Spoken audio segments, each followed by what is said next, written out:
Hey, what's up mga idol? Magandang araw. So mga idol, no, sa mga nagtatanong pala about sa timbang na lalabanan ni Cuadro Alas at ni Kamida. So marami kasing usap-usapan ngayon na baka daw mag-overweight na naman, ganito. Pero mga idol, siguro naman hindi na dapat mag-alala yung mga Casimero fans, ha? Para lang sa mga Casimero fans, para sa mga haters, lagi namang may sasabihin yan sila eh. Kasi nga, yung laban mga idol, hindi naman title fight at tune up nga, 'di ba? Sabi nila ng mga haters, tune up lang daw. So, ang laban ay magaganap sa 58 kilograms. So, nasa ano 'yan eh. Wala pa naman siyang 128, nasa 127.8 mga ganyan. So, yun yung timbang na paglalaban nila mga idol, no? So, nasa ano 'yan? Catch weight 'yan, kumbaga nasa featherweight 'yan. Nasa lamang siya ng isang basta kategory niya nasa featherweight o super featherweight, pero mas madikit siya sa featherweight mga idol. So yan yung timbang na paglalabanan nila. So siguro sa mga haters dyan, alam ko naman meron pa rin kayo masasabi, pero ganun talaga, kayo na nga nagsabi tune up. So hindi masyadong mahigpit sa timbang yan. So normal yan na nangyayari sa boxing talaga yan. Kahit naman kay Jerwin Encajaz, lumaban si Jerwin Encajaz ang kategory ni Jerwin Encajaz 122. Pero lumaban siya doon, anong timbang niya doon, 'di ba? Almost featherweight din siya doon. So normal 'yan. Ipokrito lang kasi yung Silver Boys na nagsasabi na tune up.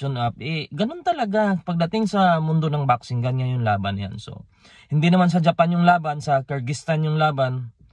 So hindi ibig sabihin hindi masyadong mahigpit sa timbang 'yan. Pero syempre kailangan pa rin kunin ni Cuadro Alas yung 58 kilograms na yan. So hindi naman siguro mahirapan si Cuadro Alas dyan kasi mas ano naman yan, nasa featherweight division na yan. So tingnan natin yung second fight niya kung ano yung paglalabanan nila. Tingin ko baka sa second fight, baka sa featherweight na talaga siguro yan si Cuadro Alas mangampanya. Kasi kung titingnan natin ngayon sa super bantamweight, wala naman siyang ano talaga, kumbaga wala siyang business doon kasi hawak ni Inoue yung 4 na belt. Tapos ayaw naman siyang labanan. So wala rin siyang mapapala talaga. So mas maganda siguro talaga, akyat na siya ng 126 para unahan niya si Inoue doon. Kumbaga, bago pa umakyat si Inoue, kung susertein si Cuadro Alas mga laban niya, nakapwesto na siya doon. Marahil makakuha pa siya ng world title fight doon kasi marami na mga available doon eh. Depende na yan sa promoter mga idol, no? At ako naman ay tiwala naman ako kay Kamida na may plano talaga siya sa promosyon niya. Hindi katulad ng nakaraang promosyon ni Cuadro Alas na makikita mo talaga na walang kaplano-plano. Kasi that time maraming available na world ranking sa 122. Hindi niya napalaban kay Cuadro Alas. So namimili lang siya dun sa mga... Kaya tingin ko talaga yung nakaraang promoter ni Cuadro Alas, wala silang plano. Gusto lang nilang mag-promote at kumita sa mga sponsors, mga ganito. Kaya abangan natin ngayon mga idol. Sa mga nagtatanong lang, sa mga nakakaalam na, mas mabuti yan.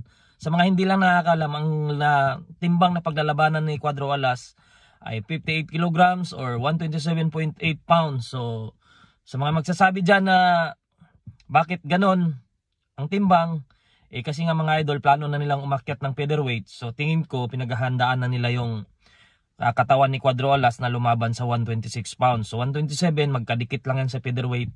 So kunting adjust na lang yan sa susunod na laban kung mag-i-stay na sila sa featherweight. Sa mga haters naman, gano'n naman talaga. Meron naman kayo laging masasabi.